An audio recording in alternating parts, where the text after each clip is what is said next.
Antes de entrar a estudiar Daniel capítulo 11, quisiera brevemente, en unos 5 minutos, hablar sobre cuál es la posición original de los pioneros de la Iglesia Adventista sobre quién es el Rey del Norte, la identidad del Rey del Norte. Varios en este campamento me han hecho esa pregunta. Me han dicho, pastor, ¿cuál era la posición original de Jaime White, de Elena White, de Guillermo Miller y de los pioneros de la Iglesia Adventista? Por esta razón yo quisiera en esta mañana empezar hablando de la posición original de los pioneros. Y voy a mencionar el caso de 3 pioneros que son de los más importantes. Voy a empezar con una cita de Guillermo Miller. ¿Saben quién es Guillermo Miller, verdad? En realidad no fue adventista del séptimo día, pero fue adventista en todo sentido de la palabra. Dios lo levantó a él para anunciar la hora de su juicio ha llegado. Y la hermana White dice que él se va a salvar, lo vamos a ver en el cielo, a Guillermo Miller. Ahora, luego quiero leer una cita de Elena White. Y finalmente quiero leer otra cita de Jaime White.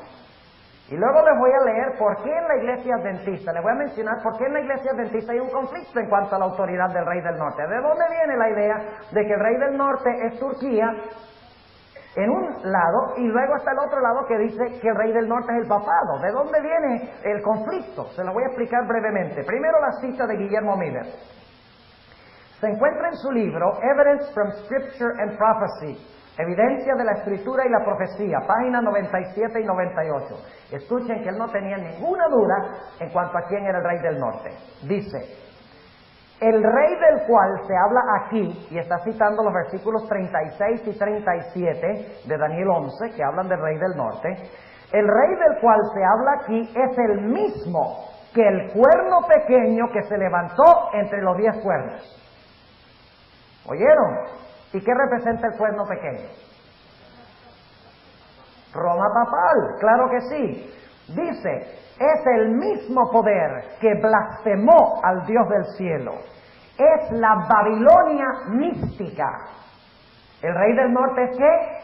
Babilonia. Y luego cita Isaías 14, 2 al 15 y Apocalipsis 13, 5 y 6.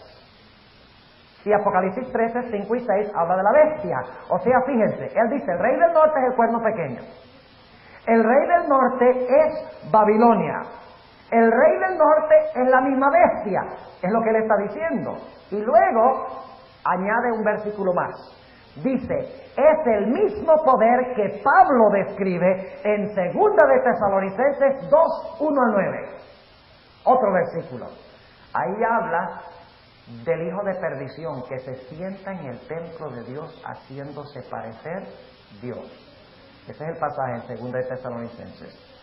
Y luego dice, en este pasaje, hablando de Daniel 11, 36 y 37, en este pasaje tenemos una descripción clara del papado.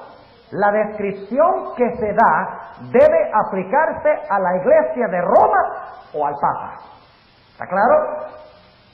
Ahora vamos a leer una cita de Elena White. Y lo estoy haciendo en orden cronológico porque Guillermo Miller escribió antes que la hermana White. No es porque Guillermo Miller lo que diga es más importante que lo que dice la hermana White. En uno de los primeros documentos que escribió Elena de White, junto con su esposo, fue publicado en 1847. En inglés el nombre del librito, y ustedes pueden conseguirlo aquí en el ABC porque lo venden en reproducción, se llama A Word to the Little Flock. Una palabra a la pequeña manada. En la página 8 y la página 9 dice lo siguiente: Miguel ha de levantarse al mismo tiempo que el último poder del capítulo 11 llegue a su fin sin que tenga nadie que le ayude. Este poder es el último que pisoteará a la verdadera iglesia de Dios. Y como la verdadera iglesia está aún pisoteada y desechada por el cristianismo nominal, debemos concluir que este último poder opresor no ha llegado a su fin y que Miguel no se ha levantado. Y luego dice, este último poder que pisotea a los santos se nos describe en Apocalipsis 13, 11 al 18. Su número es 666. ¿Está claro? Ahora Jaime White. Antes de hablarles de Jaime White, déjenme decirles de dónde llegó la interpretación de que el rey del norte es Turquía. ¿Ustedes creen que la interpretación de que el rey del norte es Turquía tiene sentido? A base de lo que hemos estudiado. Hemos dedicado mucho tiempo a estudiar estructuras, ¿verdad? El rey del norte no puede ser Turquía, al analizar la estructura tanto de Daniel como de Apocalipsis. ¿De dónde vino la idea entonces de que el rey del norte es Turquía? Uriah Smith, uno de los grandes hombres de la historia de la iglesia adventista, y no quiero proyectar una sombra sobre su carácter ni sobre la obra que él hizo, porque era un gran hombre y la vasta mayoría de las cosas que escribió Uriah Smith eran buenísimas. Era un campeón de la verdad de la iglesia adventista. Pero recuerden que Uriah Smith no fue inspirado por Dios. Era un escritor religioso como cualquier otro escritor religioso. No es como Elena G. White, que fue inspirada por Dios. Algunos creen que los libros de Uriah Smith, las profecías de Daniel y Apocalipsis, fueron inspiradas por el Espíritu Santo. No dice eso en ninguna parte, que fueron inspirados por el Espíritu Santo. ¿Por qué le da la misma encuadernación que a los libros de Manuel? Bueno, eso tienen que preguntarle a la que por qué tienen la misma encuadernación. Sí, se presta para confusión, pero no son inspirados por Dios. Porque él se equivoca también en las ediciones originales de la exposición que hace sobre Apocalipsis. Él dice que la sexta plaga, donde vienen los reyes del Oriente, él dice los reyes del Oriente son los chinos y los rusos, los del Oriente. Y entonces habla de una guerra entre Oriente y Occidente, y dice que el río Éufrates se va a secar literalmente. Y todos sabemos ahora, con la luz que tenemos, que esa es una interpretación falsa, incorrecta. Pero no sean muy duros con Uriah Smith, porque Uriah Smith fue un gran hombre. Lo que pasa es que eso en la época de Smith no era verdad presente. No importaba la interpretación del rey del norte en esa época, pero ahora sí. Porque ahora estamos empezando los movimientos. Estamos viendo el crecimiento del poder del norte, y es una verdad que necesitamos saber ahora. Es verdad presente. El pastor Smith, hasta el año 1871, enseñó que el rey del norte es el papado. Escuchen bien. Uriah Smith, hasta 1871, enseñó que el rey del norte es el papado. Pero en 1871 cambió su posición y enseñó que el rey del norte era Turquía. Y le voy a explicar por qué. En los días de Uriah Smith, Turquía estaba muy prominente en las noticias, en los periódicos. Se estaba diciendo que Turquía iba a ser expulsada de Europa, como parte de Europa, y que luego Turquía iba a colocar su capital en la ciudad de Jerusalén.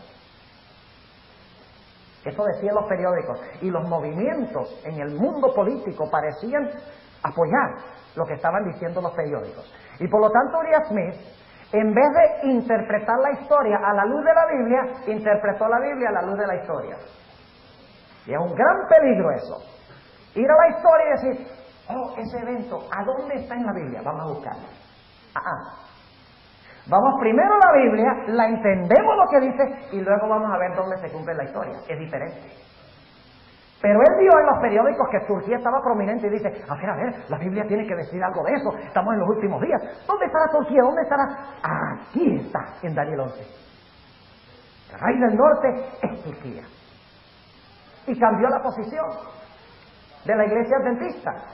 Inclusive Uriah Smith dijo que en unos pocos meses se iba a cumplir lo que él estaba diciendo, de que Turquía iba a ser expulsado como parte de Europa, iba a colocar su sede en Jerusalén, se iba a secar el río Éufrates literal, porque él también conectó esto con la profecía. Pero vale decir que han pasado más de 100 años y no se ha cumplido lo que dijo. ¿Cuánta importancia política tiene Turquía hoy? ¿Ven ustedes el peligro de interpretar las profecías a la luz de la historia y a la luz de los periódicos? Hemos hablado del principio sola escritura. Uriah Smith usó el principio solo periódico. Ahora, Jaime White escuchó una exposición de Uriah Smith en el tabernáculo de Battle Creek. Y después que el pastor Smith terminó su exposición sobre el Rey del Norte y Daniel 11, esto es lo que dijo Jaime White en cuanto al sermón que predicó. Se paró y dio un comentario sobre el sermón del pastor Smith. Y esto se encuentra citado en el libro de M.C. Wilcox, The King of the North, página 44. O sea que él cita este párrafo de lo que mencionó Jaime White. Y dice lo siguiente: el pastor Smith ha presentado un buen discurso sobre el capítulo 11 de Daniel. Y su interpretación parece plausible. Pero si las piernas de hierro y los pies de hierro mezclado con barro del capítulo 2 representan a Roma, y si la bestia indescriptible y el cuerno pequeño de Daniel capítulo 7 representan a Roma, y si el cuerno pequeño del capítulo 8 que se engrandeció hasta lo sumo representa a Roma, entonces el rey del norte representa a Roma también. Es lo que hemos hecho aquí, ¿verdad? Y luego dice, estas son 4 profecías paralelas, hermanos, que alcanzan hasta la venida de nuestro Señor. ¿Está claro? Esa es la posición de los pioneros. Lo que yo les estoy enseñando no es nada revolucionario, diferente que lo que creyeron originalmente nuestros pioneros de la Iglesia Adventista. Lo que pasa es que por un tiempo nos extraviamos de la interpretación correcta. Y no era tan serio. Yo recuerdo durante los años 30 y 40, nuestros evangelistas hablaban de la invasión de China y Rusia al occidente. Y muchas almas se unieron a la Iglesia Adventista como resultado de esa predicación. Sensacional. Y muchos de ellos todavía están en la iglesia, a pesar de que la interpretación no era correcta. Pero nada más porque entraron muchos como resultado de esa predicación, no significa que debemos seguirlo predicando, porque ahora tenemos más luz. ¿Saben ustedes que para fines de los años 40 se levantó un intérprete en la Iglesia Adventista? Un intérprete que yo creo que es el intérprete de las profecías, fuera del linaje de White, que más comprendió y percibió la profundidad del significado de las profecías que cualquier otro autor que jamás haya escrito en la Iglesia Adventista. Y yo estoy dispuesto a apostar de que el 90% de ustedes nunca han oído hablar de este hombre. ¿Alguien puede, por favor, ayudarme a voltear esto? Vamos a colocar su nombre en la pizarra. Y luego ustedes pueden ir al ABC y comprar algunos libros de él, porque tienen algunos allá. Y les voy a mencionar cuál es el clásico. Si ustedes quieren entender, ¿esto hay que soltarlo también? Oh, ok, gracias.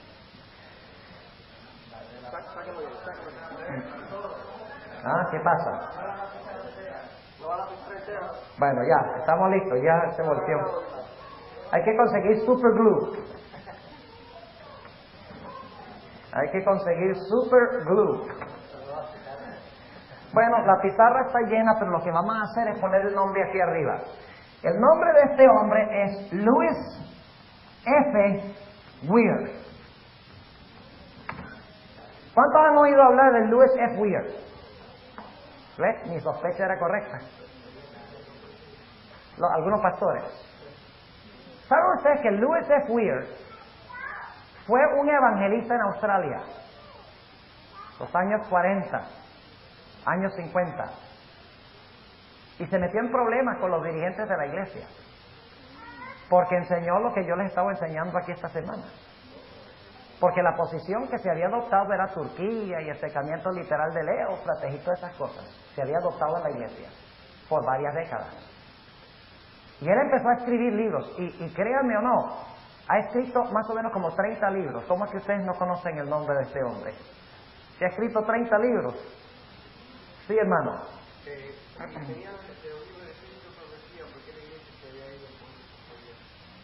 Porque la hermana White no dice casi nada de Daniel 11.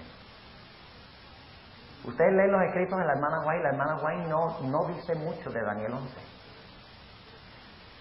Inclusive ustedes leen, en cuanto a la sexta y séptima plaga, en los escritos de la hermana White, aparentemente la hermana White no dice nada. del secamiento del Éufrates, de los reyes que vienen del oriente. Aparentemente la hermana White no dice nada, pero cuando ustedes leen debajo de la superficie encuentran mucho. ¿Recuerdan la cita que les leí anoche de que las multitudes en el acto son contenidas y que le retiran su apoyo a Babilonia y luego caen sobre Babilonia para destruirla? Esa es la sexta plaga. Pero ella no cita los versículos. ¿Y saben por qué? Y esto nos enseña una gran lección a nosotros. En el tiempo cuando la hermana White escribió El conflicto de los siglos, el debate en la iglesia era candente en cuanto a este asunto de las profecías. Un lado decía que era Turquía y el otro lado decía que era el papado. Uriah Smith en un lado y Jaime White en el otro lado. Y casi que se agarraban a puños. Interesante, ¿no? Listos para vencer el poder del rey del norte con la perfección del carácter. Yo le digo, los que más hablan de la perfección son los que más pelean y son más imperfectos. En la iglesia adventista ahora hay teólogos que están discutiendo que si se puede llegar a ser perfecto antes de que Cristo venga, ¿se puede dejar de pecar? Un grupo dice sí, y el otro grupo dice no se puede dejar de pecar hasta que Cristo venga. Sí se puede, no se puede, sí se puede, no se puede. Y empiezan a pelear y los dos se muestran igual de imperfectos. La perfección no es para debatirla, sino para vivirla. Dejemos de debatir y empecemos con el poder de Dios a perfeccionar nuestro carácter. El nuestro, no el del presidente de la conferencia. Que nosotros queremos es perfeccionar a otros, ¿ves? No es el problema que tenemos. ¡Ay, miren los dirigentes! No están haciendo lo que deben. Deben ser perfectos. Y mientras tanto descuidamos nuestra propia obra de perfeccionar el carácter. La obra debe comenzar conmigo, aquí. Olvídense de lo demás. ¿Acaso ustedes necesitan del pastor Kretschmar para perfeccionar su carácter? Entonces, ¿por qué criticamos tanto a los líderes y a los pastores y aún nos criticamos los unos a los otros en la iglesia? Bueno, este es otro tema para otro día. Pero Louis Weir,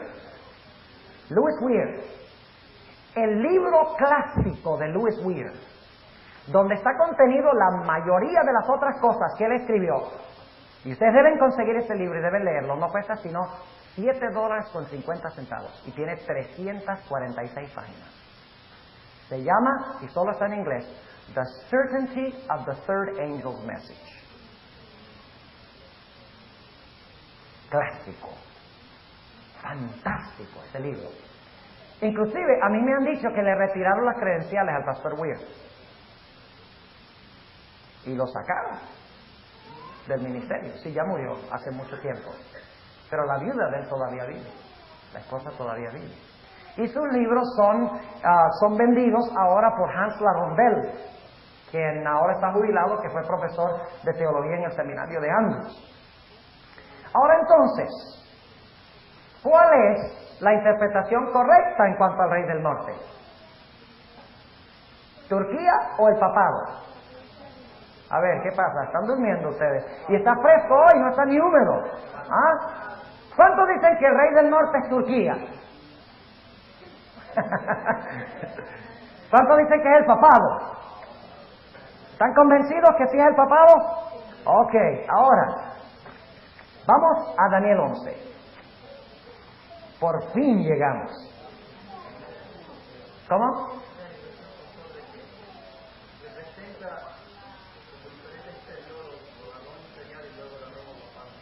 Sí, ¿el rey del norte? Claro que sí, no hay duda. Es que el rey del norte, cuando un poder cae y el otro se levanta, el que le sigue llega a ser el rey del norte. Es correcto.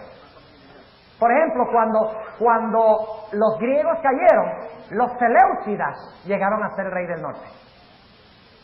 Cuando cayeron los seleucidas en manos de Roma pagana llegó a ser el rey del norte.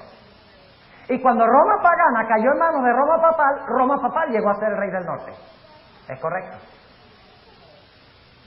O sea que el poder que vence al poder anterior, que se conoce como el rey del norte, llega a tomar su lugar y llega a ser el rey del norte, ¿entienden? Por eso ustedes pueden leer, y vamos a llegar un momentico a eso, ustedes pueden leer en Daniel 11, 3 al 15, que habla de las guerras entre el rey del norte y el rey del sur, pero ahí está hablando de las guerras de los seleucidas con los ptolomeos. Y algunos dicen, bueno, ¿cómo es que el rey del norte puede ser los seleucidas en los versículos 3 al 15, y luego de repente es el papado al final del capítulo 11. La respuesta es sencilla. Cuando los seleucidas caen en manos de Roma pagana, como toma su lugar, llega a ser ¿qué? El rey del norte. Y cuando Roma pagana le cede su puesto a Roma papal, entonces ahora como Roma pagana no está gobernando, el rey del norte es ¿quién? Roma papal. ¿Entienden lo que estamos diciendo? Facilito. La interpretación cuando reconocemos que el poder que conquista el poder anterior llega a ser el nuevo imperio mundial y llega a ser el rey del norte. Ahora vamos a notar algunos detalles en cuanto a Daniel 11, desde el 1 hasta el 30. Y solo voy a ser breve del versículo 1 al 30, porque como les dije anoche, quiero detenerme en el versículo 31 hasta el capítulo 12 y el versículo 1. Y vamos a estudiar bastante detallado eso. Y tal vez podamos tener una reunión el sábado por la tarde. Yo no sé cuántos estarían interesados en tener una reunión el sábado por la tarde para concluir algunos detalles. Bueno, la vasta mayoría dice que sí, y como la mayoría gana, entonces vamos a planificar tener una reunión un rato el sábado por la tarde. Tendría que hablar con ustedes para ver. Todo depende si hay tiempo. Tengo que reunirme con los pastores que están coordinando los jóvenes para estar seguro de que hay un tiempo para hacerlo. Pero vamos a conseguir un tiempo, que sea una hora, para que podamos terminar el material, porque el material es vasto. ¿Ustedes quieren saber cuánto material tenemos que terminar? Esta es la cantidad de material que hay que terminar. Claro, no vamos a estudiarlo todo porque es imposible, pero vamos a estudiar lo más importante. Ahora, vamos al capítulo 11 y el versículo 1. ¿Saben ustedes que en la antigüedad había un individuo que se llamaba Porfirio? ¿Y saben lo que decía Porfirio cuando leía Daniel 11? Porfirio, que era porfiado, era un pagano que no creía en el cristianismo, que trataba de atacar al cristianismo. Dijo, Daniel 11 es demasiado detallado y demasiado cierto en su cumplimiento como para ser una profecía. Por lo tanto, Porfirio dijo, este capítulo no lo escribió Daniel. Este capítulo fue escrito en los tiempos de los macabeos, después que la mayoría de estas cosas habían sucedido. Ahora, fíjense, el mismo Porfirio por lo menos admitió de que la descripción de la historia era perfecta. Lo único es que él dice que eso no es profecía. El que escribió en el tiempo de los macabeos se lo atribuyó a Daniel para que la gente creyera que es una profecía. Pero nosotros sabemos que sí es una profecía. Y el hecho de que Porfirio dijera de que todo se ha cumplido al pie de la letra, exactamente, hasta sus días, indica de que la palabra de Dios es inspirada. Porque los detalles son tremendos. Ahora vamos a mencionar algunos de esos detalles en los primeros 30 versículos. Capítulo 11 y el versículo 1. Y en el año primero de Darío, el rey de Media, yo estuve para animarlo y fortalecerlo. Ahora, ¿saben ustedes con qué capítulo debemos conectar el capítulo 11? Con el capítulo 9. Porque noten en qué año se da el capítulo 9. En el año primero de Darío, hijo de Asuero, de la nación de los Medos, el cual fue puesto por rey sobre el reino de los caldeos. Yo les pregunto, ¿capítulo 9 y capítulo 11 tienen la misma fecha, sí o no? Sí, señor. Lo cual significa, escuchen bien, que el capítulo 11 es una ampliación de lo que tiene que el capítulo 9. Y por ende, del capítulo 8, porque el capítulo 9 es una continuación ¿de qué? Del capítulo 8. Porque el capítulo 8 habla de los 2300 días y luego el capítulo 9 habla de la primera parte de los 2300 días. Y ahora yo quiero preguntarles, ¿en el tiempo de quién fue que se dio el decreto para restaurar y reedificar a Jerusalén? En el tiempo de Artajerjes, rey de qué? De Persia. Ahora, ¿ustedes recuerdan en Daniel 8, donde habla del carnero que tenía 2 cuernos? Dice que los 2 cuernos representan los reyes de Media y de Persia. Pero aquí en Daniel, el capítulo 11, empieza de una forma muy peculiar. Dice en el versículo 2, y ahora yo te mostraré la verdad. He aquí que aún habrá 3 reyes ¿en qué? ¿Dónde está Media? Ya se acabó la dinastía de los Medos. De aquí en adelante, ¿después de quién? De Darío, porque el versículo 1 menciona que se dio esto en el primer año de Darío, que es en el año 538, dicho sea de paso, el primer año de Darío, el año 538 antes de Cristo. Y dice en el versículo 2, y ahora te mostraré la verdad, he aquí que aún habrá 3 reyes en Persia, o sea, después de Darío, ¿habrá cuántos reyes? 3, que son Ciro. ¿Vino Ciro después de Darío, sí o no? Sí, Ciro. Y después de Ciro, ¿quién vino? Darío I, que no es el mismo Darío. Darío I. Después de Darío I vino Jerjes, o se conoce en la Biblia como Asuero. Esos son los 3. Y ustedes pueden verlo en la dinastía, en la hoja de la dinastía persa que yo les di, en la hoja amarilla. Ahí está, al lado izquierdo. Fíjense, Ciro está en el centro. ¿Lo ven? Vamos a mirar esa hoja un momentico para yo explicarles, porque algunos estaban confundidos con esa hoja. La hoja amarilla. Fíjense aquí, al lado derecho encontramos que dice Ciáxares II. Ese es el nombre griego de Darío el Medo. ¿Ok? Es el Darío el Medo. Fíjense que ¿de qué dinastía es Ciáxares II? Es Medo. Así que Ciáxares II es Darío el Medo, pero ese es su nombre griego. Darío es su nombre hebreo. Luego, después de Darío el Medo, hay 3 reyes. ¿Cuál es el primero? Ciro el Grande. Y noten que Ciro el Grande viene de las 2 dinastías. Es interesante, de Media y de Persia. Pero luego encontramos ¿a quién? Ciro el Grande, luego tenemos ¿a quién? Noten que dice que en Persia se levantará, no en Media, sino en Persia. Después de Ciro el Grande, ¿a quién tenemos? A Darío I. Noten que Histaspes nunca gobernó, fue solo un príncipe. Darío I. Ese es el segundo después de Darío. Luego viene ¿quién? Jerjes, que se conoce en la Biblia como Asuero. Es el Asuero del libro de Esther. ¿Ese es el qué número? El tercero. ¿Quién es el cuarto? Ahora fíjense, el versículo 2. Y ahora yo te mostraré la verdad. He aquí que aún habrá 3 reyes en Persia, y el cuarto se hará grandes riquezas más que todos, y fortificándose con sus riquezas despertará a todos contra el reino de Javán. ¿El reino de Javán es qué? O sea que este rey iba a ser rico y al mismo tiempo iba a empezar las luchas ¿con quién? Con Grecia. Y eso fue exactamente lo que sucedió con Artajerjes, conocido como Artajerjes Longánime o Artajerjes I. ¿Por qué es importante Artajerjes I? ¿Ah? ¿Por qué se mencionan los 3 reyes y luego el cuarto rey? Porque Daniel quiere que ubicarnos históricamente. Él dice, aquí está Darío. Después de Darío hay 3 reyes y el cuarto es significativo. ¿Qué está diciendo él?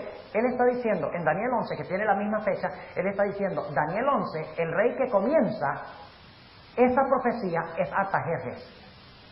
Al igual que en Daniel 9, el que dio el decreto es Artajerjes. ¿Cuántos entienden lo que estamos diciendo? ¿Entienden? Ahora entienden por qué no se menciona Babilonia. ¿Por qué no se menciona Babilonia? Porque Babilonia es antes de los 2300 días y confundiría la cronología. ¿Entienden? Fíjense cómo concuerda todo, como un rompecabezas. Ahora noten, entonces, dice, habla del cuarto rey, y entonces dice que en Grecia, en Javán, se levantará un rey que valiente. ¿Quién es ese rey valiente? Alejandro Magno. Al igual que había en el macho que abrió un cuerno que notable. Es el rey valiente, el cual se enseñoreará sobre gran dominio y hará su voluntad. ¿Hizo Alejandro Magno su voluntad? Que sí hizo su voluntad. Conquistó el mundo en 9 años. Y ya no tenía más que conquistar, así que dijo, vamos a emborracharnos entonces. Y murió en una borrachera a los 30 años. Imagínense. Versículo 4. Pero cuando estará enseñoreando, será quebrantado su reino. y repartido por los 4 vientos del cielo y no a sus descendientes. ¿Es históricamente correcto eso? Al pie de la letra. Cuando estaba gobernando en el apogeo de su gobierno,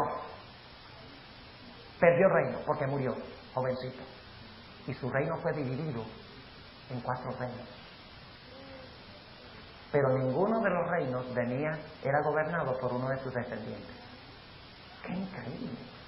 Con razón Porfirio dijo, esto no es profecía. Esto es historia que finge ser profecía. Y luego dice, en el versículo 4, por los 4 vientos del cielo y no a sus descendientes, ni según su señorío, con que él se enseñoreó, porque su reino será arrancado y para otros fuera de aquí. Ahora, hemos visto Persia y hemos visto ¿qué? Grecia. Ahora, lamentablemente no voy a poder cubrir desde el capítulo 11, 5, hasta el versículo 14, porque es que hay demasiadas cosas, y ese no es el propósito, estudiar historia. Nada más quería que ubicarlos. Pero hay 3 versículos donde nos vamos a ubicar con el poder que viene después de Persia y de Grecia. Y es empezando en el versículo 20. Aquí vamos a encontrar el nacimiento, el bautismo y la muerte de Cristo. En el versículo en el versículo 20 hasta el versículo 22. Y sabemos, por lo tanto, que estamos ¿a dónde en la historia, en esos versículos? Estamos en Roma pagana. Vamos al versículo 20. Entonces sucederá en su silla uno que hará pasar exactor por la gloria del reino. ¿Qué es eso de exactor? ¿Saben cómo dice en el King James Version, que es más fiel al original? A raiser of taxes. ¿Quién es ese? César Augusto. Vamos a Lucas 2. Con razón Porfirio le estaba dando un infarto. Porque esto se profetizó más de casi 600 años antes de que sucediera. Claro, si uno no cree que se puede predecir el futuro, entonces Porfirio tiene razón, pero esto demuestra que las profecías son inspiradas por Dios. Noten Lucas el capítulo 2 y el versículo 1 al 3. Y aconteció en aquellos días que salió edicto de parte de Augusto César, que toda la tierra fuese empadronada. Una palabra no bien usada, pero significa tax. Es la palabra que usa. ¿Ustedes creen que nada más existe el IRS hoy aquí? Ni se lo crean. En Roma también existía el IRS, que yo le llamo Infernal Revenue Service. Y dice en el versículo 2, este empadronamiento primero fue hecho siendo Cirenio gobernador de la Siria, e iban todos para ser empadronados cada uno a su ciudad. ¿Ya ven dónde estamos en Daniel 11? Estamos en el momento del ¿qué? Del nacimiento de Cristo. Porque cuando se manda a empadronar, ¿quiénes van a su ciudad original, natal? José y María. Así que aquí en el versículo 20 estamos en el nacimiento de Cristo. Ahora el versículo 21. Y sucederá en su lugar, o sea que cuando desaparezca César Augusto, sucederá en su lugar un vil, o sea que el siguiente gobernante sería vil, al cual no darán la honra de su reino. Es decir, que sería odiado por las personas que gobernaban. Vendrá empero con paz y tomará el reino con halagos. O sea que iba a ser un mentiroso, un hipócrita. Una descripción perfecta de César Tiberio, el que siguió después de César Augusto. Porque era vil, era un borracho, según dice la historia. Y los súbditos de su reino lo aborrecían, no lo pasaban, como dice este versículo. Y era un mentiroso de primera, según dice Tácito, el historiador romano. Interesante. ¿Dónde estamos aquí en la historia? Vamos a Lucas 3:1.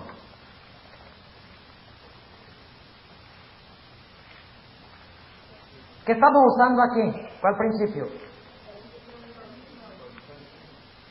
Historicismo, y también estamos usando la ¿qué? La concordancia, ¿ok?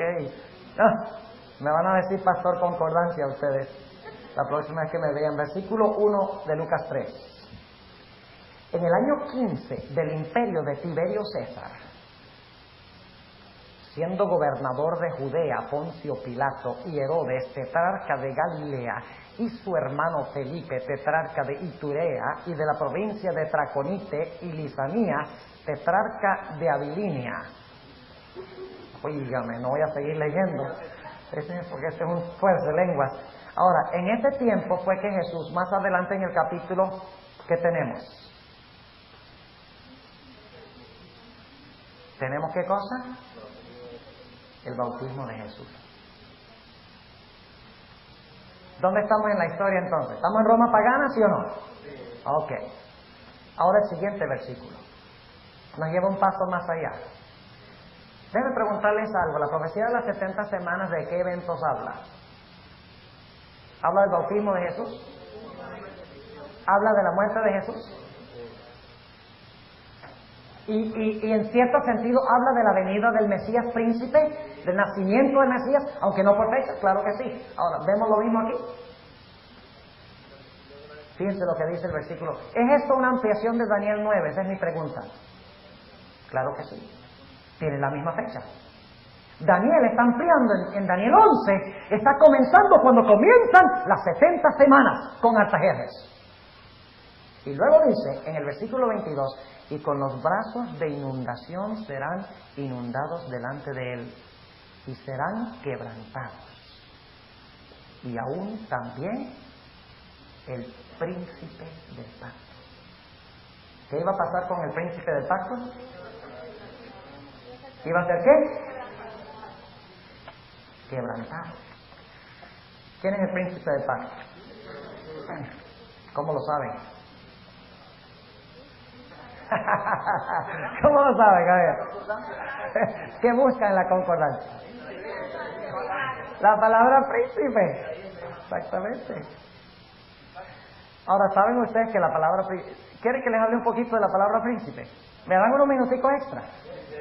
¿Sí? Ok, vamos a hablar de príncipe del pacto. ¿Quién es el príncipe del pacto? ¿En qué momento estamos aquí? En el momento de la muerte de Cristo, ¿verdad? Nacimiento, bautismo, muerte. Estamos en Roma, ¿qué? Pagana. No hay duda. Ahora, ¿quién es este príncipe del pacto? Déjenme darle algunos versículos.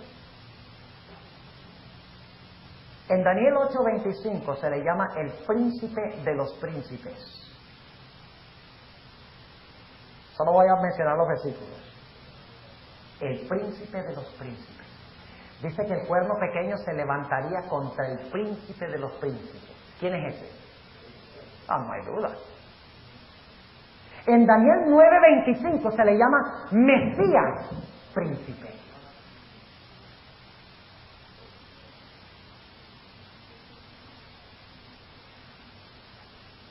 En Daniel 10:21 se le llama Miguel su príncipe. ¿Y quién es Miguel? No hay duda de que... ¿Saben cuántas veces en la Biblia se usa la palabra Miguel, el nombre Miguel? 5.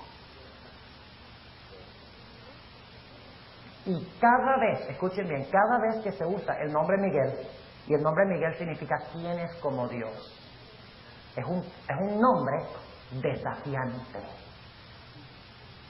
Y por eso siempre que aparece Miguel, aparece en escenas de conflicto con Satanás. Siempre. Aparece, por ejemplo, en Apocalipsis 12:7. Miguel y sus ángeles lidiaban contra el dragón y sus ángeles. Aparece en Judas 9, donde Satanás pelea con Miguel sobre el cuerpo de Moisés. Aparece en Daniel 10, luchando Miguel contra el príncipe de Persia, Satanás, para que Ciro dé el decreto para libertar al pueblo de Dios. Y en Daniel 12:1 aparece el gran príncipe en conflicto con el rey del norte. O sea, ¿quién es el príncipe?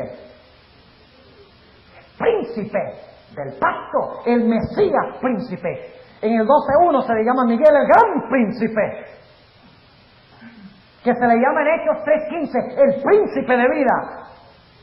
No es más ni menos que Cristo Jesús. Ahora hay un nombre más que se le da a Jesús en Daniel, donde se usa la palabra príncipe.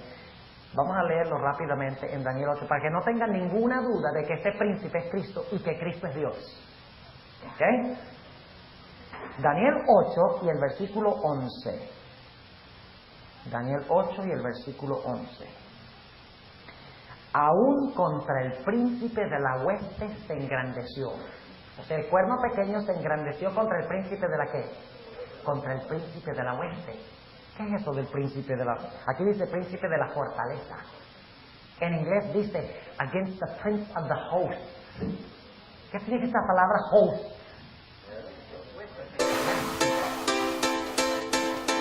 ¿Cuáles ejércitos son los ejércitos de Miguel y sus ángeles?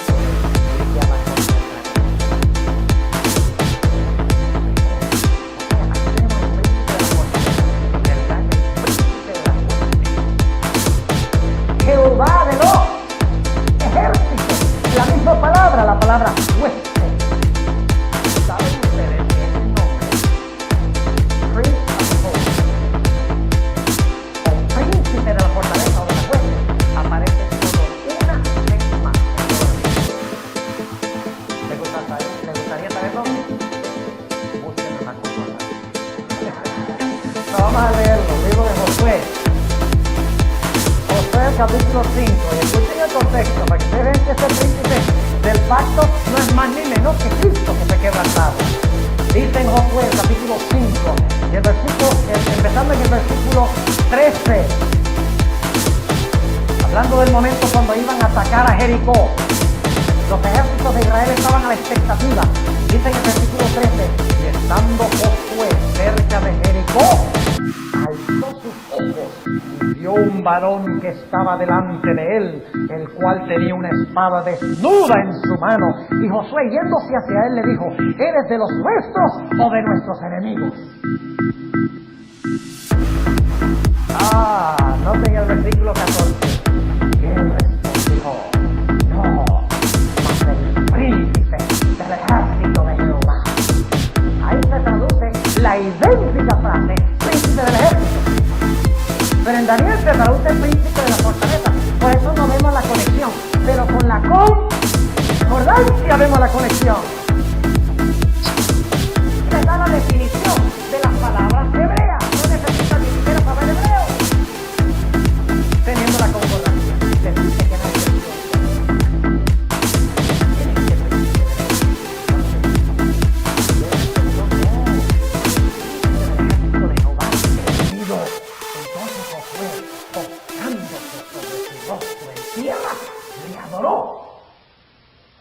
Este príncipe es que Dios. Él lo reconoció cuando el ángel cuando Juan trató de adorar al ángel en Apocalipsis, que era Gabriel. El ángel le dijo no lo hagas. Pero cuando dice aquí que Josué se arrodilló ante el ángel, no solamente el ángel recibió adoración, sino noten lo que sigue diciendo. Y díjole, ¿qué dice mi señor a su siervo? Señor y siervo. Y el príncipe del ejército de Jehová respondió a Josué, quita tus zapatos de tus pies, porque el lugar donde estás es santo. ¿En qué otra ocasión vemos esto?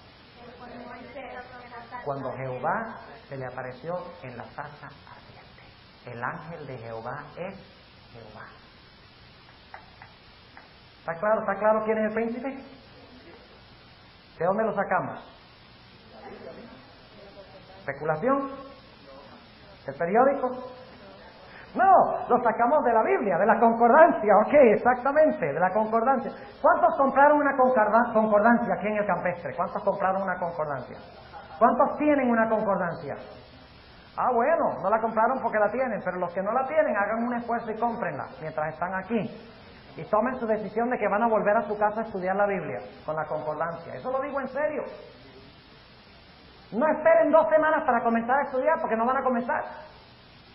Apenas lleguen a su casa el domingo, sacaron 2 horas para estudiar. ¿Les parece?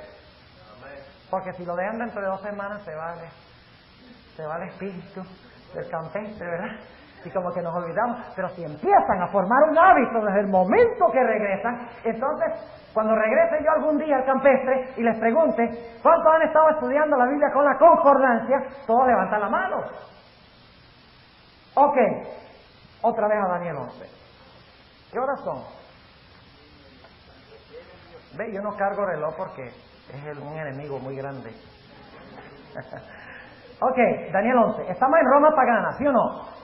Cuando el príncipe del pacto fue ¿qué? Quebrantado.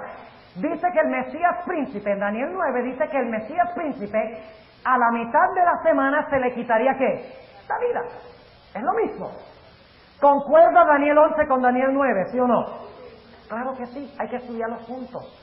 Y allí está el secreto para entender los 1335 días, de los cuales hablaremos el sábado por la tarde. El secreto está en conectar Daniel 8 con Daniel 11 y 12. Y yo les di un material. Bien bonito en verde y rojo. Recién nos trajeron una copiadora que copia en colores en la oficina. Y ahí ustedes encuentran las conexiones entre Daniel 8 y 9 y Daniel 11 y 12. Estudienlas.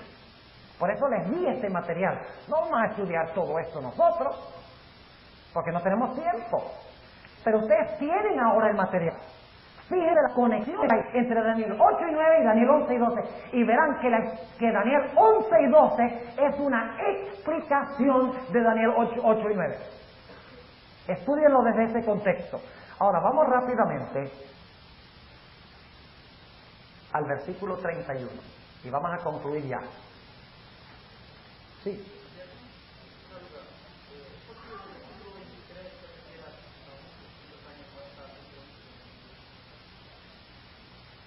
Para mí, Daniel 11 está en estricto orden cronológico.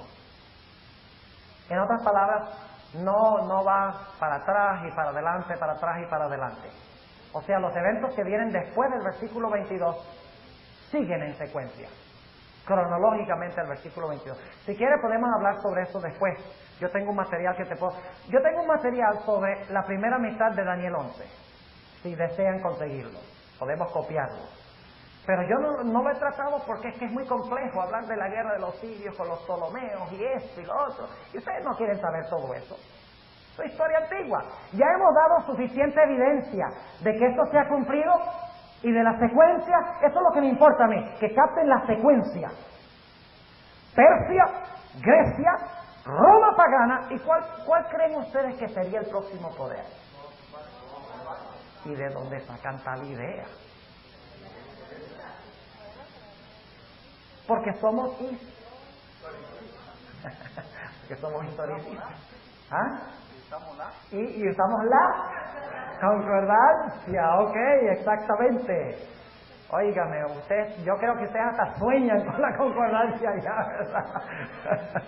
Ok, ahora vamos al versículo 31 y solo voy a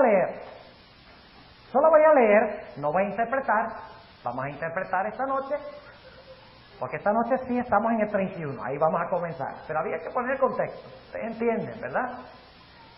Vamos a leer desde el versículo 31 hasta el versículo 39.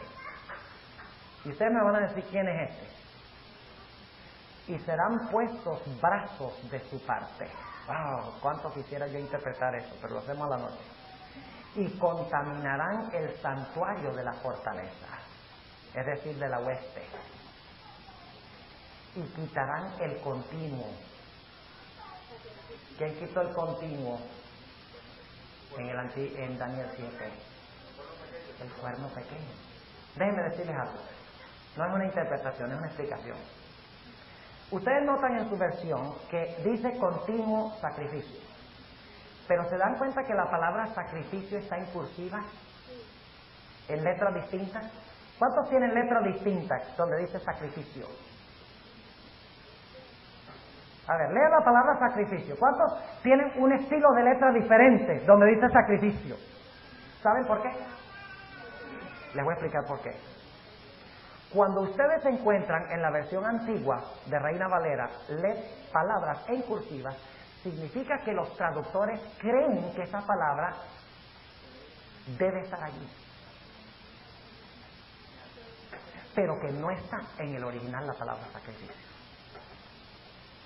O sea, como la palabra continuo se usa para el sacrificio en el Antiguo Testamento, ellos asumen de que la palabra continuo debe ir vinculada con la palabra sacrificio. Pero vamos a ver en esta noche que esa conexión no debe ser así.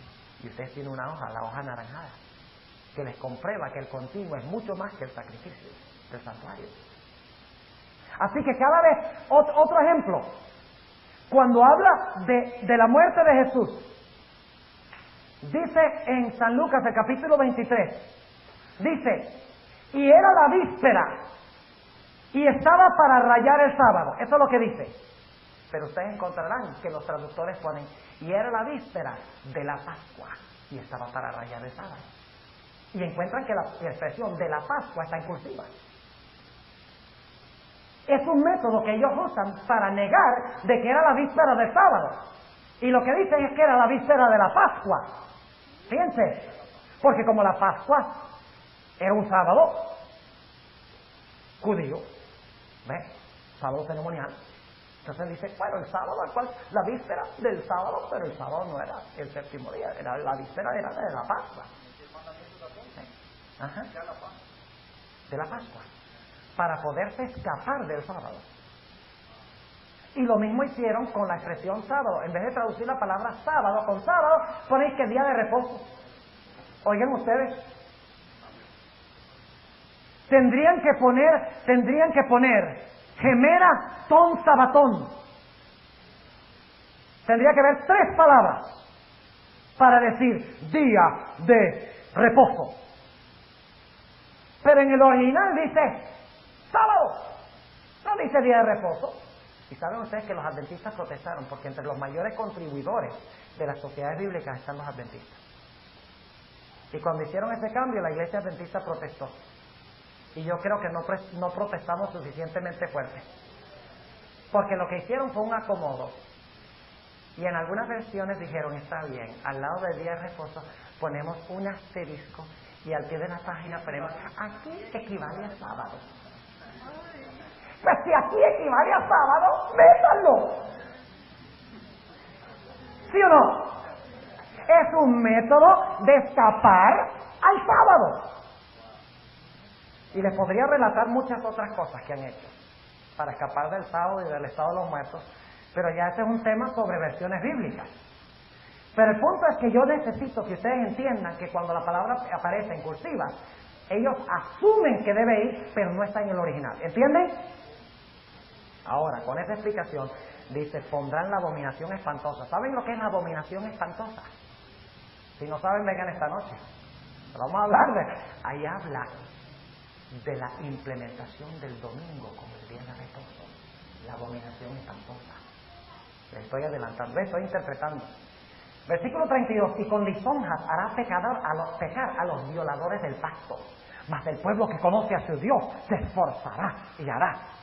Y los sabios del pueblo darán sabiduría a muchos, y caerán a cuchillo y fuego en cautividad y despojo por día. Y en su caer serán ayudados de pequeño socorro, ayudados de pequeña ayuda, en otras palabras. Tengo que morderme la lengua para no interpretar. Y muchos se juntarán a ellos con lisonjas, y algunos de los sabios caerán para ser purgados y limpiados y emblanquecidos hasta el tiempo determinado. Esa expresión es hasta el tiempo del fin, dice en el original, porque aún para eso hay plazo. Y el rey hará su voluntad y se ensoberbecerá y se engrandecerá sobre todo Dios, y contra el Dios de los dioses hablarán maravillas o blasfemias, y será prosperado hasta que sea consumada la ira, porque hecha esta determinación, y del Dios de sus padres no se cuidará, es decir, no hará caso al Dios de sus padres, ni del amor de las mujeres, no hará caso al amor de las mujeres. Celibato. Bueno, sigamos, no interpretemos. Ni se cuidará. Quiere decir que no hará caso de Dios alguno, porque sobre todo se engrandecerá, mas honrará en su lugar al Dios Mausim. Esa es la palabra hebrea, transliterada. ¿Por qué? Lo vamos a interpretar. Dios que sus padres no conocieron, honrarálo con oro y plata y piedras preciosas y con cosas de gran precio. Y con el Dios ajeno que conocerá, hará a los baluartes de Mausim crecer en gloria, y harálos enseñorear sobre muchos, y por interés repartirá la tierra.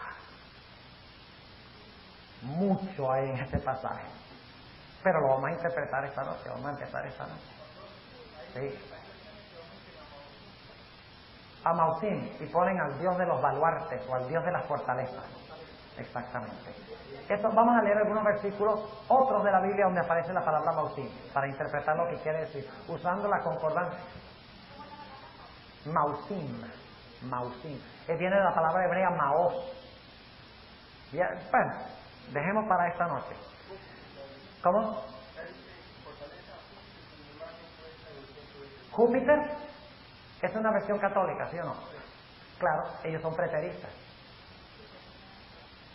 Para ellos eso se refiere al tiempo de los emperadores romanos. ¿Se acuerdan que les hablé del preterismo? Lean la versión católica y encontrarán que toda la traducción está hecha de tal manera que cuadre con Nerón y con César Augusto y con Diocleciano. Ellos dicen que Nerón era el anticristo y dicen que su nombre da 666. ¿Ven? Y de esa forma, sabrosito, Nerón fue el anticristo, nosotros no somos. Y crecen y nadie se da cuenta que la Iglesia Católica es el anticristo. Es el propósito. De eso vamos a hablar esta noche. Oremos. Amante Padre Celestial, te damos gracias nuevamente porque nos acompañaste esta mañana. Te damos gracias por las gloriosas verdades en cuanto a la profecía del Rey del Norte. Y te damos gracias que el Rey del Norte no será el último poder en gobernar, sino que tú serás el último en gobernar. Y que si nos unimos a ti, podemos tener la seguridad de habitar por los siglos de la eternidad contigo. Bendice a los jóvenes, Señor. Ayúdales a estudiar tu santa palabra. Te ruego que les ayudes a fortalecer sus mentes con lo que realmente vale la pena. Y que puedan hacerle un frente al enemigo. Y que puedan conquistar muchas almas por medio de sus palabras y su ejemplo. Gracias, Señor, por escuchar nuestra oración. En el nombre de Jesús. Amén.